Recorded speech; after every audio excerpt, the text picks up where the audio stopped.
Hello, and welcome everyone to this month's episode of The Grill. Today we have a very special guest, Sheever. I normally ask our guests to introduce themselves, but I'm pretty sure anyone who has remotely followed competitive Dota at all does know you, Sheever. How you doing today? I'm doing quite good. Thank you for having me. Good. We're so happy to have you. So, today I wanted to start with a little bit about your background because although you have, as we all know, been around the scene for a very long time, um, I wanted to kind of just maybe have a little bit of a timeline for people to kind of follow your journey because obviously Dota's been around for a while and not everyone has followed that entire time. So, to start off, what were you doing as a job or career before you got into esports? So I was working full time. I had a job for before I started doing Dota stuff at all. I was working for over 2 years in a place where I sold CPUs, SSDs, memory, and hard drives per thousands to other businesses, and it was basically a junior account management position. So I was doing that for a while after my study. I studied before that and didn't really know what to do, so went into a sales position because I did a marketing study, so I could just roll into that, and that was basically my job. Oh, okay. So you have 40 like hours a a week. you have a degree in marketing. Yeah. Oh, okay, cool. So what were your first interactions with Dota 2 as or I guess Dota, because Dota 2 hadn't been out yet, as a fan, but also as an aspiring professional? So I played Dota 1 a lot when I was still living at my parents' house, mostly because we had a computer, we had Warcraft 3, and we just played the fun maps after we were done with the campaigns. And me and my sister did play a lot of those fun games. And then the Frozen Throne came out, and more Dota was played, not just tower defenses and stuff like that. And then World of Warcraft came out and we stopped playing Dota because we started playing World of Warcraft. And I kind of forgot about Dota, to be honest. I played League of Legends for a little bit. I played Heroes of New Earth for a little bit, but always maining World of Warcraft at that point.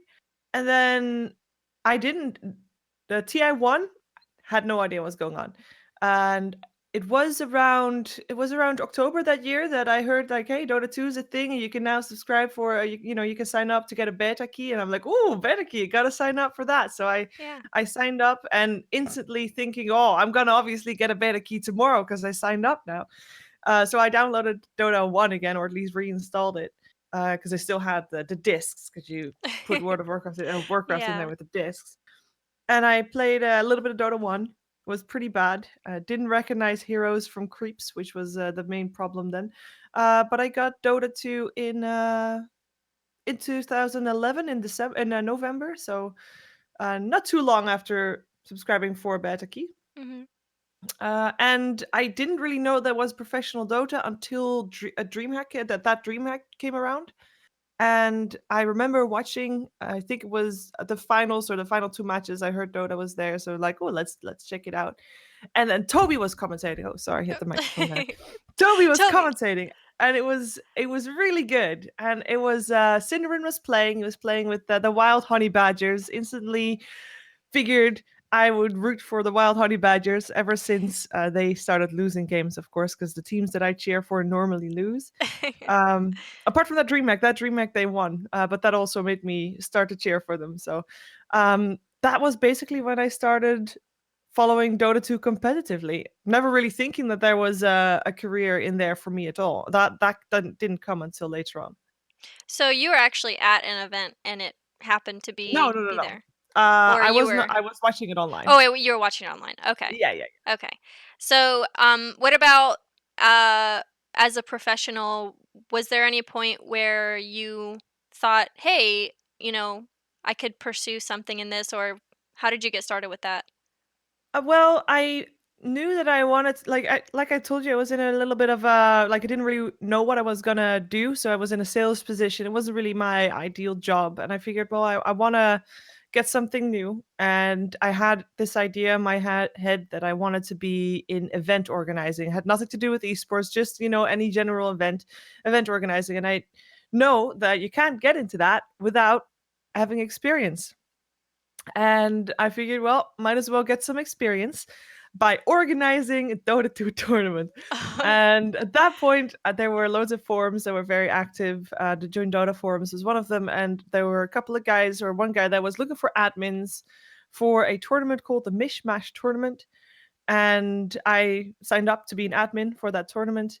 And basically did loads for organizing when the teams were playing and stuff like that. And me and another admin were basically wanting to get more promotion for our event, so we started streaming it. I was already streaming a little bit at that point, but more just as a hobby. I didn't really think or want to pursue that as a career at all. Were you streaming Dota or just any game? I started streaming Skyrim, and then I streamed mostly Dota. Yes. Okay.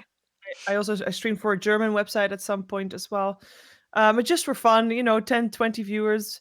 Actually, 20 was a lot. I remember at some point I had 17 viewers. That was for me like, whoa, Yeah. 17. I was so happy. I remember that moment. Um, but yeah, me and the other admin is like, okay, well, we'll just broadcast it. It's no big deal. So we sat there, we had Dota on our screen, and we sat there and we didn't say a word because we weren't planning on casting it. But it was kind of awkward. You sit there, you're quiet, don't know what to do. So we figured, might as well talk a little bit about the game because, we're here anyway. And we basically started commentating it. And and we kept doing that for all the matches. And then at some point, another amateur tournament came around, and they were going to be having a 1 day tournament. And they're like, well, could you do our tournament too? It's only 1 day. We really want to have that little bit of extra exposure as well. And I was like, okay, sure. So we did that for that day as well. And then basically the ball started rolling, and then we kept commentating more and more. And the other admin at some point stopped. Real life caught on, and I continued, and it basically, well, at that point it was still a hobby. I wasn't thinking about making it a career until my job that I had at that point, still full time in the during the day, and I was just casting in the evenings. My job was basically letting me go, economical reasons. So I figured, well, let's see where this takes me, the esports thing. So that's when I started seeing if I could do something like that professionally. Oh, okay. Mm, Yeah, that's kind of funny how like one thing leads to another and mm, you kind of just branch out. So, when you first got started, what did your family and friends think about you pursuing a career in esports? Well, there's two separate camps here because my family, I think they were okay. They were fine with it. I got very lucky very early on because, as I said, I got Dota in November 2011, and I started casting in, what was it, April 2012, and that was right before TI2. And I already started casting for Ghost Gamers at some point, and then 2 weeks before TI started, they're like, "Hey, we need an interviewer. We'd like an interviewer to go to Seattle to TI2.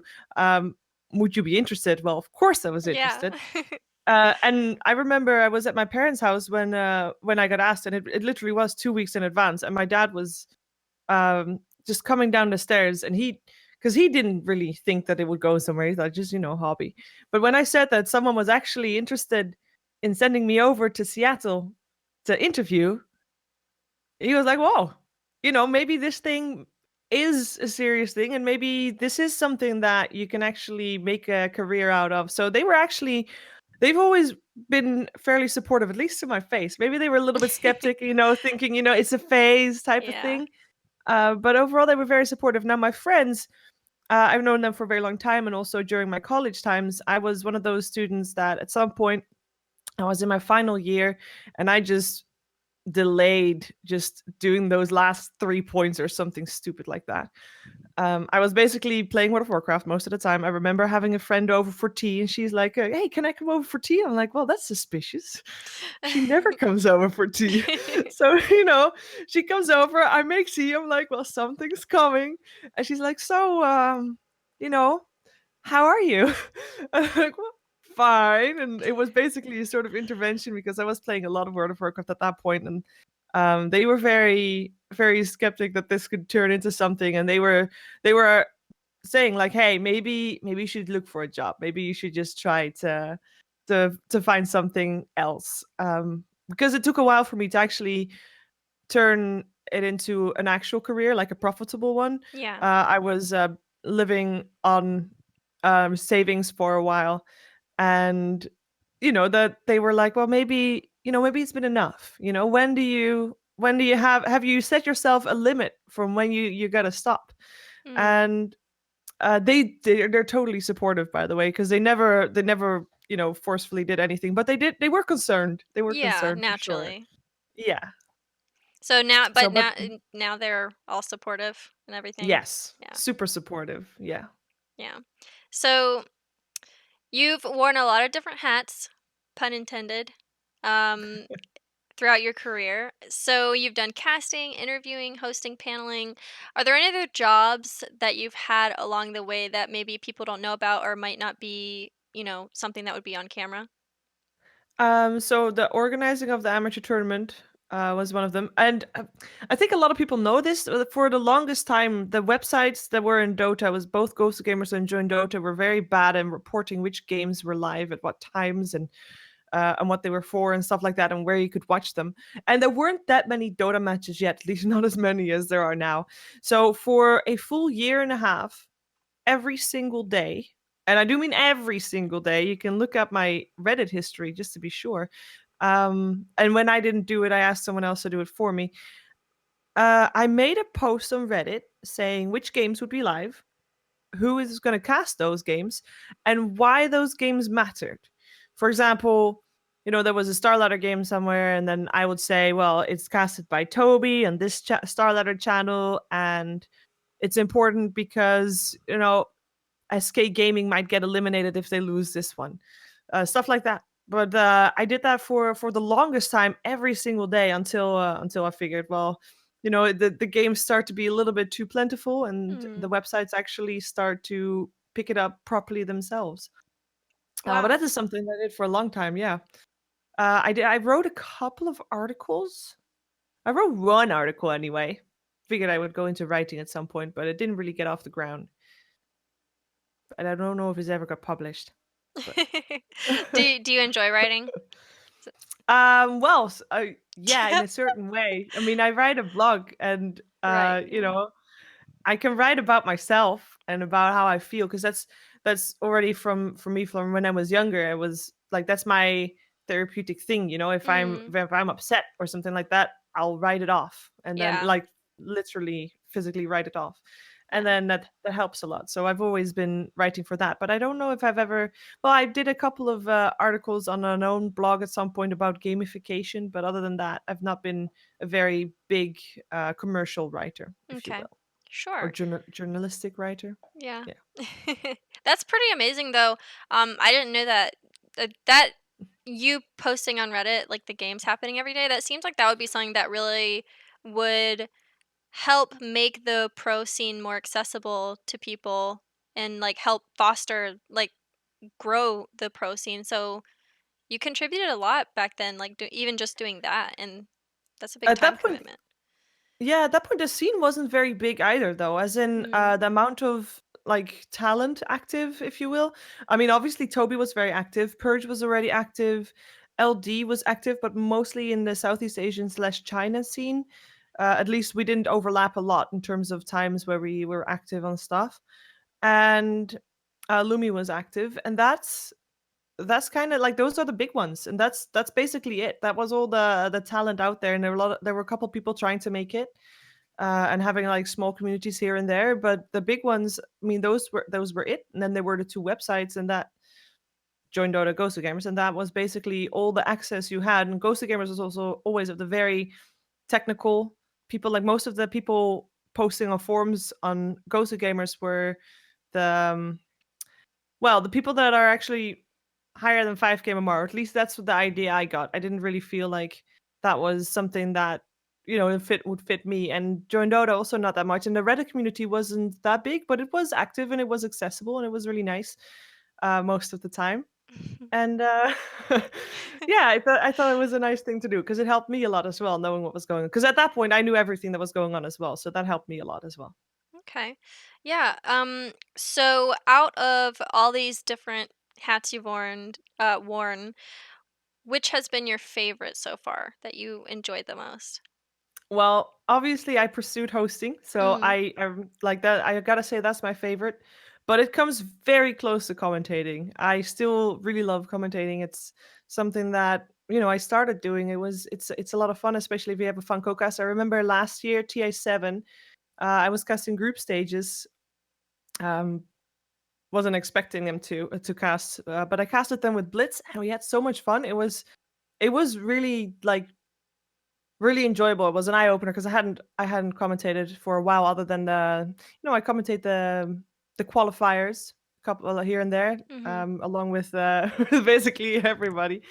But it was just so much fun. I still really love casting, but hosting will have my priority, my preference rather, because I feel like I can do exactly what I want when I'm hosting, even though obviously I have to, move within the lines that are set by production. I feel like I Mhm. can I can give it my own twist that it makes it like entertaining for everybody. I feel like I can really transport my enthusiasm and excitement to people at home. Yeah, and it almost ties back in with what you originally had set out to do with, like, event organizing, because being a host in a way is kind of like being that front face, like, leader and guide through the event, so you kind of, Yeah, like, loop back around to that.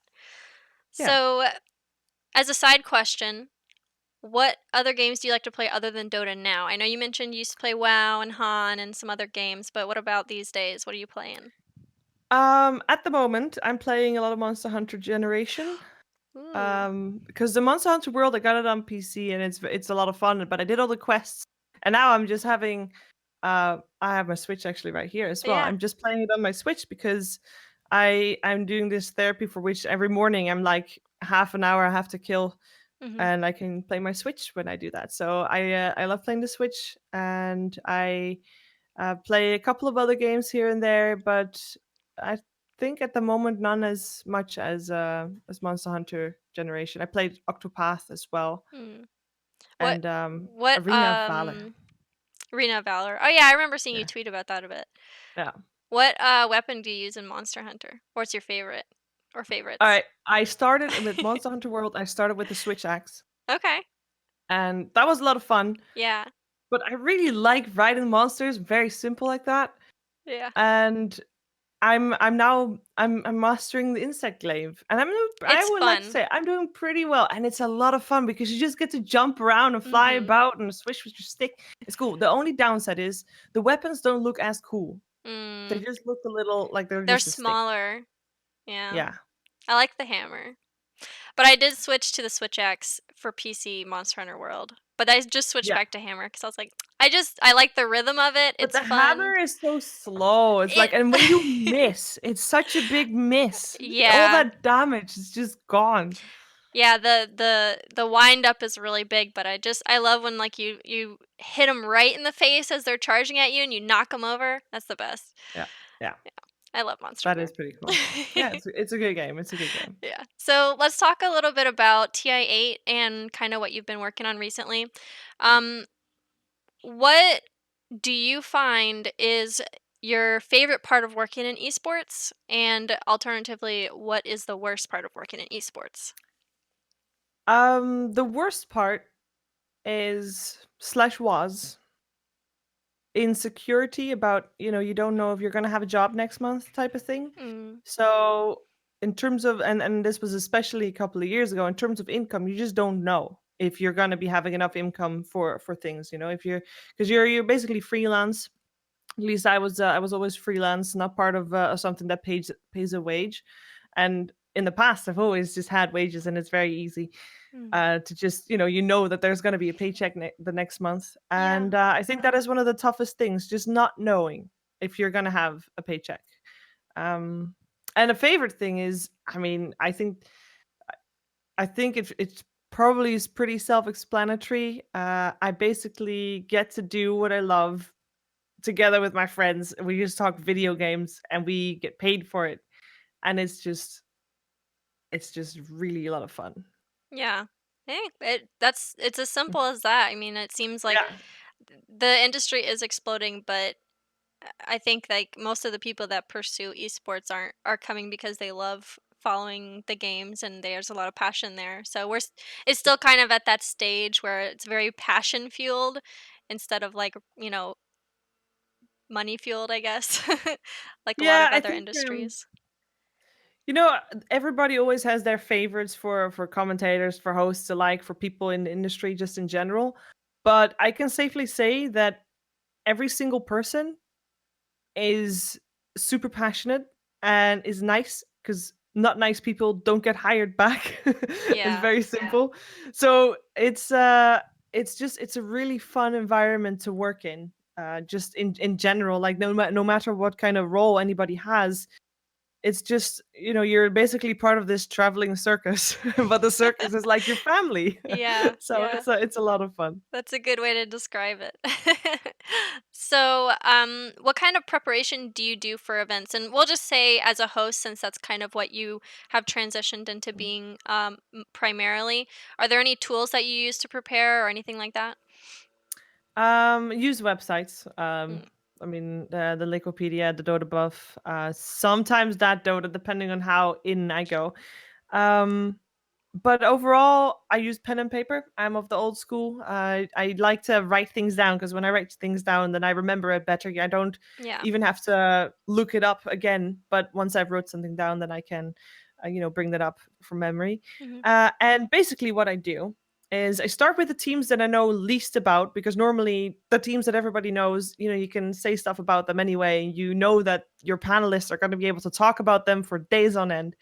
But you also want to give some information about the lesser known teams. So I normally what I do is I have this notebook. I first write all the teams, write all the team members. Then I start with all the recent results of the teams, recent results of the players or previous teams of the players, depending on if they have had different teams or not.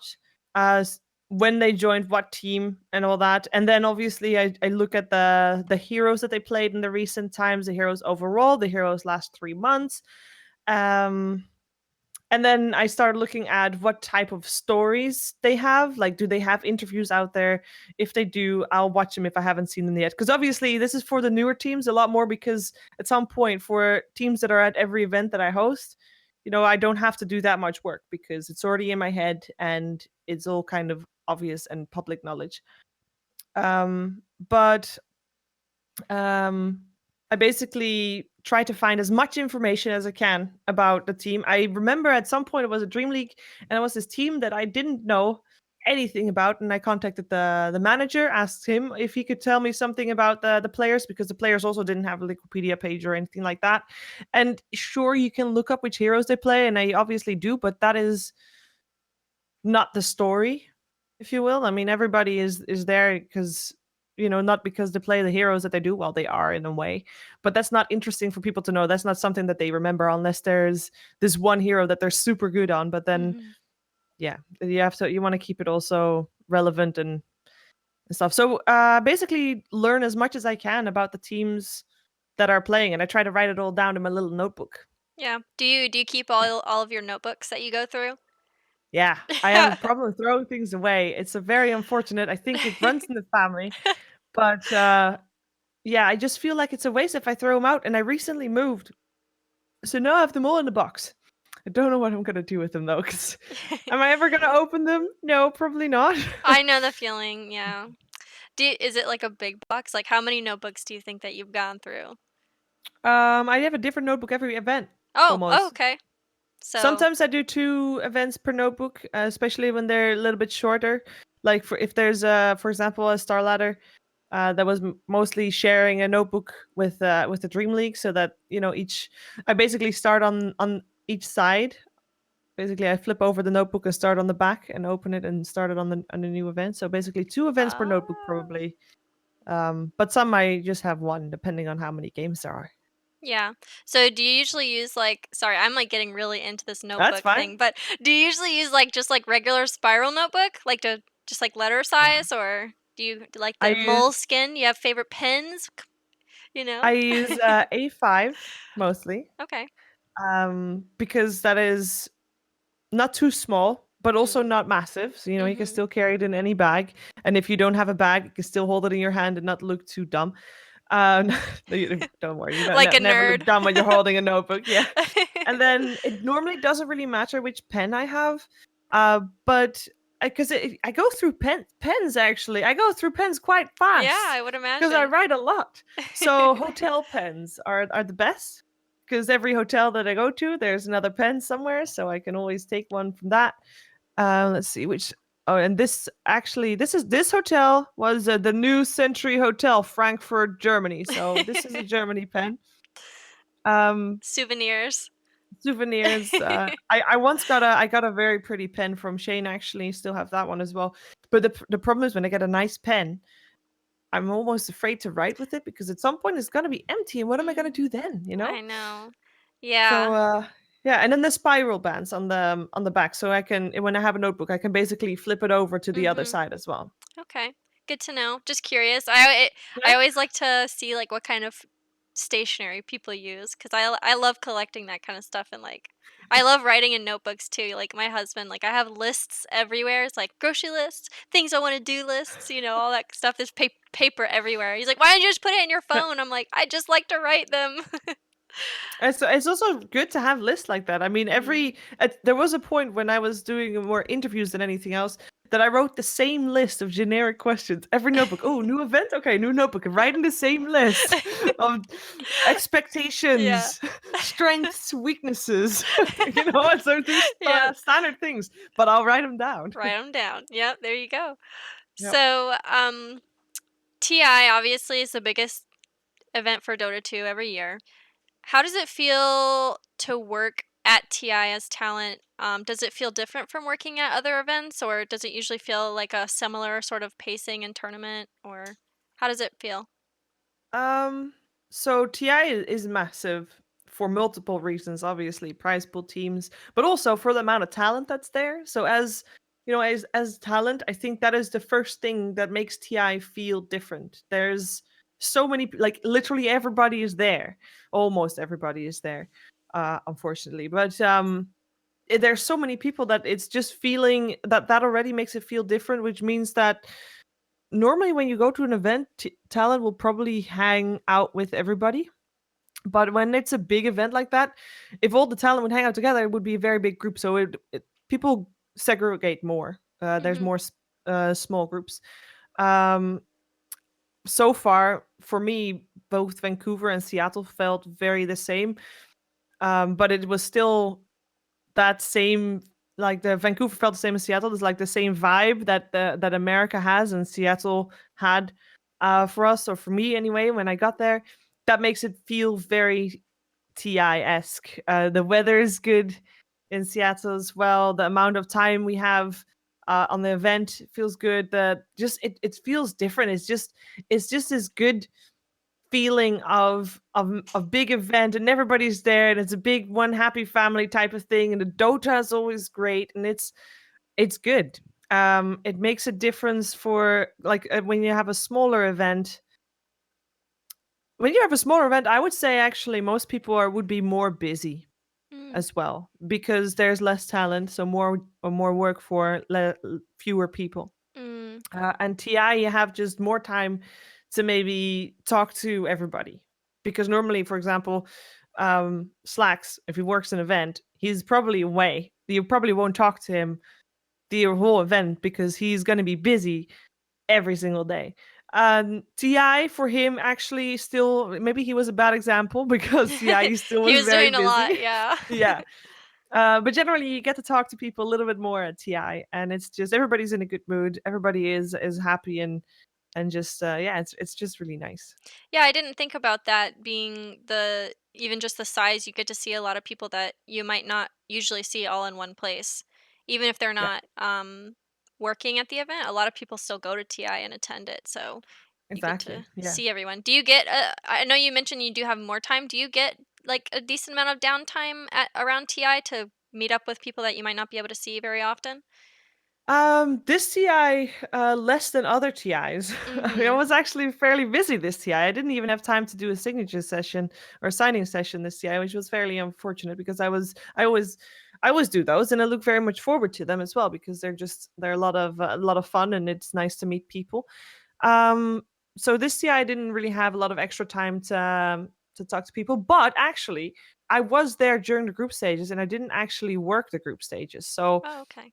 I was having a lot of spare time then, and so was Red Eye and a Haas and Hotbit Empyrean to a certain extent. They were already preparing stuff for the show though, so they weren't having a lot of free time. But we basically were able to hang out and just watch the games from wherever we were, and sometimes that was just in the players' hotel, just at big tables there, and sometimes it was from a cafe where we were having food. So it was really nice. Yeah, a lot more time than I would normally have free at an event for sure. Yeah, Vancouver had amazing food. There were so many Really different good. things, Yeah. which I don't usually get because I live in a small town. So it was really nice. Did you do you s- you said Vancouver had a similar feel to Seattle? Do you have a Yeah. preference between the two of them? I mean, Seattle, I know better. Mhm. Um, I think the food was better in Vancouver though. Mm. Gonna agree with that one. But I don't know, for Key Arena, I think that I really just like Key Arena as well because it had Yeah. this big ass pace in front of it with a big screen, and people that didn't have a ticket could still watch outside, and the beer garden was really nice. Oh, yeah. And I really like that. And even though Vancouver was a lot of fun and the setup was good, some things I still missed a little bit, Mhm. and it was still a little bit different, I guess, from Seattle, but it felt really the same. Like the event itself was a TI. And Yeah. that was something that I was worried for before, because different city, different feel. Is it gonna feel like TI? But it did. It was Mhm. definitely feeling like a TI. It did. I agree though. I definitely missed the like the lawn area and the beer garden. It was nice just to cuz sometimes when you're in the arena it's all dark inside and Yeah. sometimes you kind of like get tired and you're like, "Oh, I need to like stretch my legs and get some vitamin D outside." So, Yep. it was always nice to just like lay down a blanket and sit on the lawn and say hey to people and that kind of thing. So, but For sure. Vancouver was very nice as well. Um so you've kept a blog sharing your experience with cancer treatments. At Mhm. TI8, anyone who was watching saw your story was shared to the crowds watching from all around the world. How did it feel to see your story shared on that level? Well, when it was shown, I didn't really notice it that much to be on that level. At some point I saw a camera shot from the crowd in the arena that was pretty surreal actually. Um but so obviously I was prepared Mm, that, it was it was coming. I knew yeah. the video was made. I had seen it once before, without any extra sounds though, so I didn't have the sound effects, which actually made a big difference watching it emotionally. Mm, But that's what music does, right? I yeah. guess. It was a very emotional day for me. I was very nervous beforehand. Don't really know why. On hindsight, I don't really know why. But luckily there was no reason for me to be nervous. But I was very nervous beforehand, and then um, the setup was there, and then we watched the video, and that was just a little surreal, I guess, because it was, I don't know, though it was very emotional. And I still, I knew Casey was going to ask me a couple questions afterwards as well. And the first time I watched the video, I was like, "Oh yeah, that's kind of how it went." And this was when I watched it just by myself, and I didn't have to cry or anything like that. It wasn't emotional. It was like, "Okay, yeah, Hmm. they did it just the way it was." Because when when Casey did the interviews, um, I know that everybody of my family cried in those interviews, and they had so much footage to edit. Like it was like every interview they did lasted for like an hour and a half at least. So they could have made it into this massive sob story with everybody crying and all that. So that was one of my worries, that it would be very different from how I experienced it. But I watched it for the first time. It's like, okay, that's kind of how it is. And then I watched it with all my people around me, and it was something really really surreal, because that's not. I mean, it's not normal. That doesn't normally happen, when someone shows a video like that, or when people have stories like that, you know, people say that kind of stuff at a funeral, you know? Hmm. Yeah. And that's yeah, it felt very, very odd hearing people say those like nice things about me. And then I got all the messages coming on Twitter. And for some reason, a couple of weeks before that, I had opened my DMs because I figured, don't get too many messages anyway. But I have still got messages that I haven't been able to read, and I try to read and reply to most of them. So it's been very hectic. And I still now get messages saying, "Hey, I watched your video, and I just still wanted to say thank you for putting yourself out there because it helps me, it helps my family, it helps my mom, it helps." Like it's very crazy how many people have actually come out and said that. So it's been quite the experience. Yeah, Yeah. Yeah, it's not something that just was it kind of seeing it's been over a month since TI, right? I think. Yeah, yeah, about a month. yeah, And you're yeah, still getting messages and still, so yeah, that you touched a lot of people by sharing that. Because I mean, a lot of people are touched with that kind yeah. of situation, whether it's them or their family members or just loved ones in general. So, from your experience, what can people do to best support their loved ones that are dealing with cancer?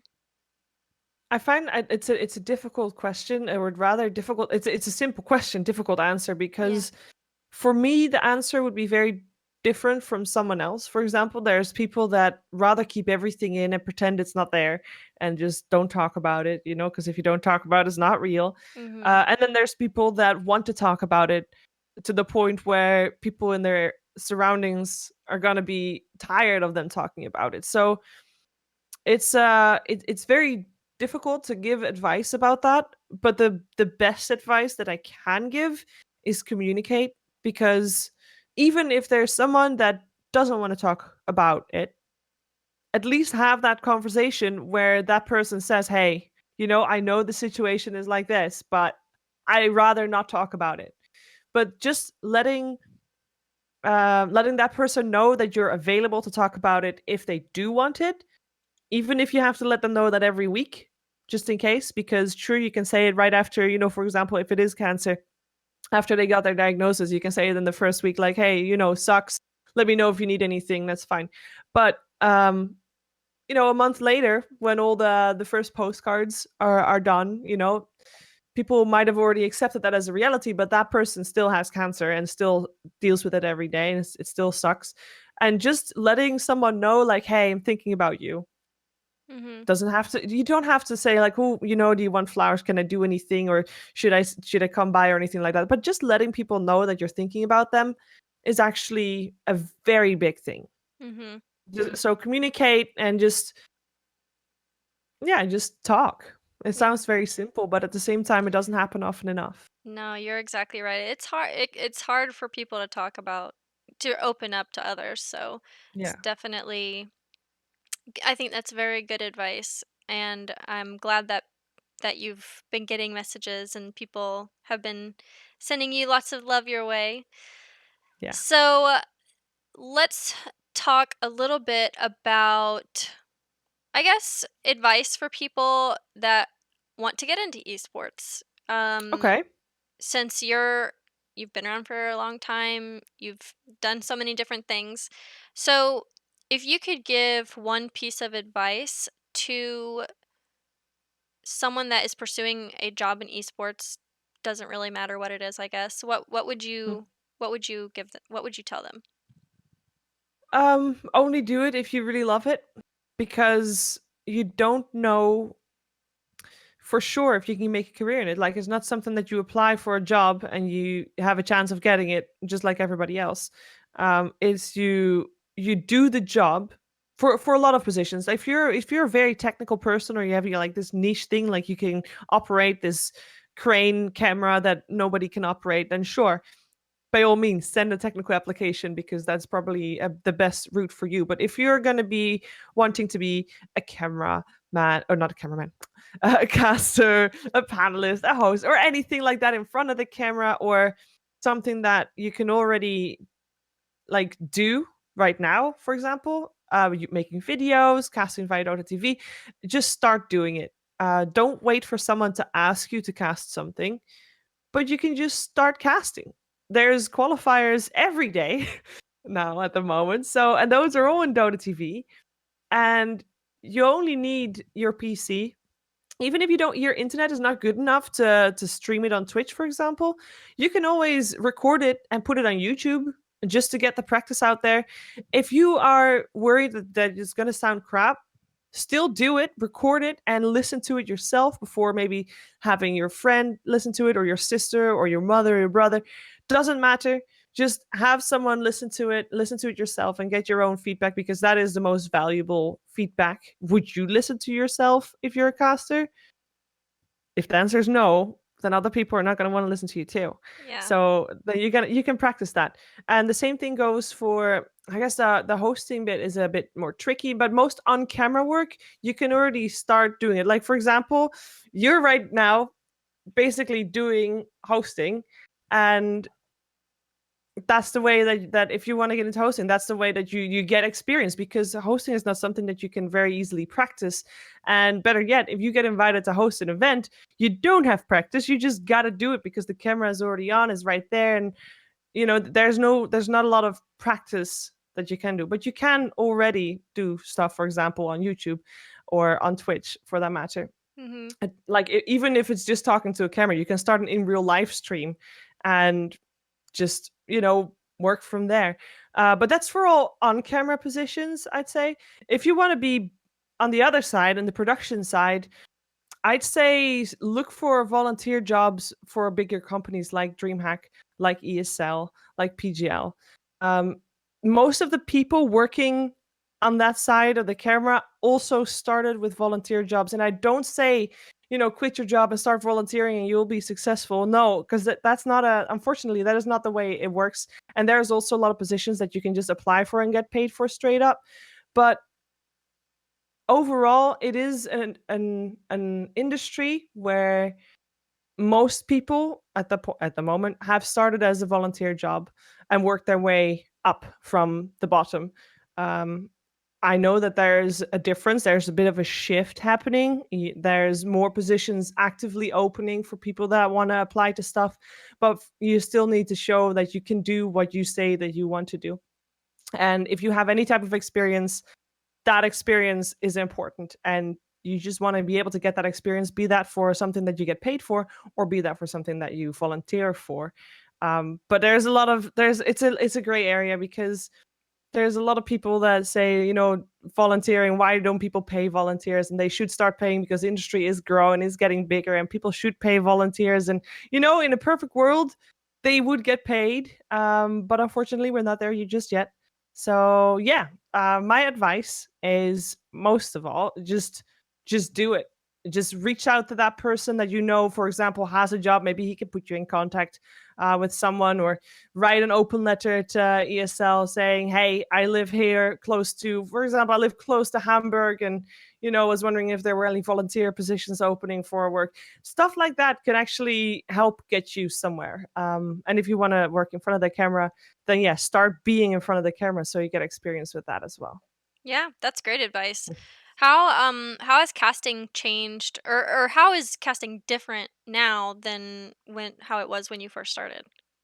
I think the biggest difference is quantity.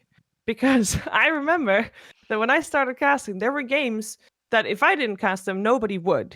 And that is partially what helped get me exposure. I got exposure way too early, I think, for my casting to be fully developed. Like when I was just starting, like I was a really bad caster, but I casted a lot anyway because I like doing it. And that doesn't matter. If you shit, that's okay. Casting, you gotta get on the grind, so you gotta just start doing it. But at that point, nobody else was casting. If Toby was casting something and Perch was casting something, and there was another match starting and nobody was casting, and I was like, okay, I'll cast that one then.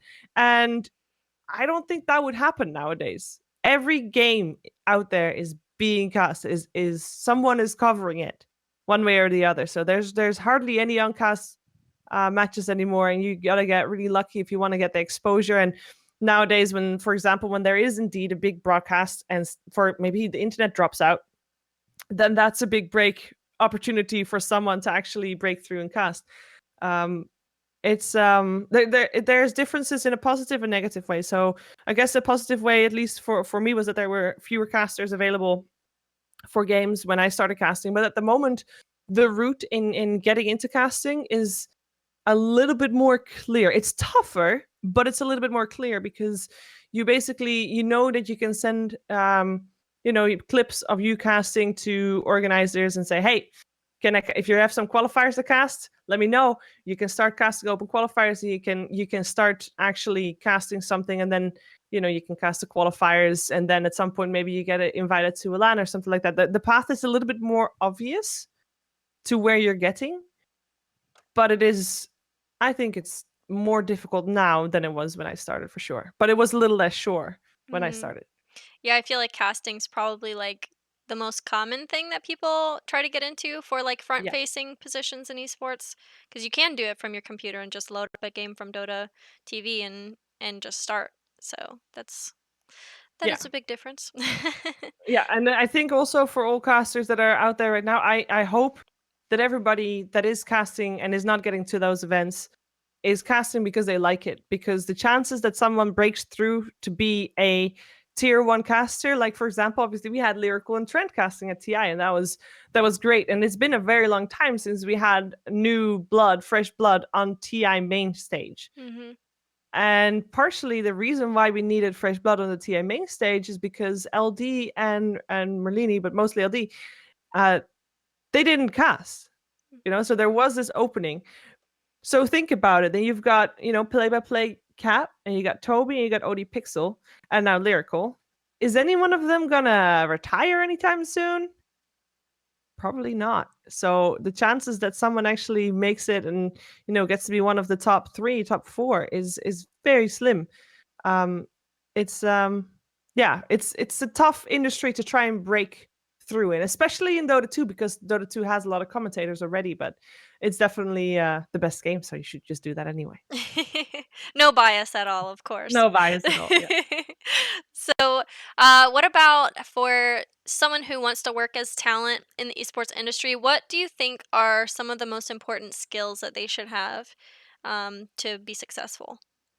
Um, if like let's say you've got the grinding part down as a caster, you gotta have the social skills. And it sounds a little counterintuitive because it's a gaming thing, but you gotta have the social skills because you gotta be able to match with a lot of people that are already talent. There's a couple of different things. When new talent comes in, it's always a little odd if, for example, they are the biggest fans of the rest of the talent, because you want to be able to work on even ground. Your colleagues, um, you're not working with your, even if for some you are working with your idols maybe, but you're working and you got to be just professional, but in a social kind of way. So if you want to work in esports and you got the rest down, then social skills are still definitely needed. Also because it's a freelance, most of the people are a freelance basis, so you got to be able to do the business aspect of it all as well. There's less and less studios that actually actively pay wages, so you got to be able to do all the administration yourself. um, you gotta just be self-sufficient and independent, yet be part of the group and social. So that's a tough balance to walk, I Yeah. guess. But definitely something that you need if you wanna work in esports. It's not a lone wolf type of thing. And that's actually it's a tricky point because especially for me, I'm lucky that I got a lot of time to adjust, but definitely getting into the career into casting into the esports scene, you start out with being on your own little island because you want to get, the games, and other commentators are your direct competition. But then you get to events, and then all of a sudden, your direct competition, they're your coworkers. Mm. And it took actually quite a while for me, also, like as a host, to be able to accept, like, these people that are on my panel, I'm not trying to be, or and I started out also as a panelist, you're not trying to be better than the other people on the panelists. You're trying with the whole group to put up one show for the viewer to witness. And that one show that like is one whole. People are not going to judge one person by one person, even though obviously people do that a little bit. But overall, what you should be focusing on is trying to get that one show to be the best it can be. And for example, as a panelist, it means it's okay to be wrong as long as you can say why you thought it was the way you thought it was. As long as you can back that up, that's fine. And I think the acceptance of you're part of a team and you're part of creating something that is bigger than yourself and bigger than your own brand is definitely, that awareness is very important, because normally casters and people on camera for talent, it's about your own brand, because your own brand will decide if you get invited for gigs or not, invited for events or not. But once you're at an event, you got to be able to let that go, which is a difficult transition to make, but it is something that is needed. And that's where the social skills tie in again as well. Yeah, that's definitely a difficult balance to strike, I think. Especially for a lot of like I mean, a lot of us are gamers and, sometimes things are different when you're online as well Yeah. and like in person, so getting to know people and learning how to navigate that as well. That's definitely sounds like just like a lot to consider that a lot of people probably don't think about. So what is something that you wish someone had told you before you got started, if anything? Um, I think the being part of one team thing. I remember being at TI6. They had it was before TI6. For the first time, they had a improviser course where before TI started, that TI, um, everybody that was going to be on the panel was sent to an improv class. And it was so useful. Yeah. I think I wish I had done that with, I don't know, with everybody there. Obviously, that's not realistic, but I wish I had been able to experience that earlier on, because it definitely changed my perception, because it basically said like, hey, you're putting on a show together, and try to not throw each other under the bus. And try to support each other. For example, say rather than yes but, say yes and then that's something small. So don't try Mm. to knock other people down to make your point. But if you're gonna make a point, just build each other up. And I really wish that was it was said to me, by the way. I remember James saying that to me at some point, but I didn't understand it as much as at that point. So that is definitely something that I wish I had understood earlier in my career. And other than that, yeah, it's okay to be wrong. I think that's a big one too.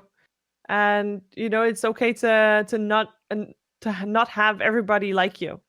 There's a lot of different people out there, and everybody likes something different, and everybody's gonna have personal preferences, and there's always people that are going to disagree with other people. So if some person says that, I love Sheever, someone else could say, "Oh, I hate Sheever," but not necessarily because he hates me, but just because he wants to disagree with the other person. Yeah. Um, it works. Obviously, there's also people that dislike me, but and that's okay. That's something that is okay, and it is okay to recognize. Yeah, you can't please everyone. You learn that pretty Exactly. fast, I think. Yeah. Yeah. Exactly. So that pretty much wraps it up. I don't want to take too much of your time. We're reaching about an hour, but thank you so much for coming onto the show, Sheever. I know everybody was really excited about this, and like I can say for sure, like a lot of members of Desoladies really look up to you, and I think it's amazing being able to have you on, and thank you so much for talking with me today. Thank you so much for having me. I enjoyed myself. I hope I didn't talk too long. I told you I was No. gonna I was I No, was you're gonna fine, I be love long. it. I love it, you did great. So, thank you so Thank you. much, and thank you to everyone else that tuned in live. Of course, after this, we'll get a video up on our YouTube as soon as we can, and that way you can watch it, or people who may have missed the stream can take a look at it.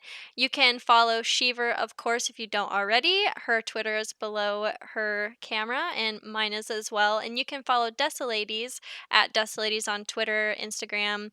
And if you want to learn more about us, us or apply for our Discord, you can go to desoladies.com. So thank you so much again for tuning in. Thank you, Sheever, for coming onto the show and opening up with us and everyone else. Um, and I hope that you have a great day and everyone else. Thank you. Likewise.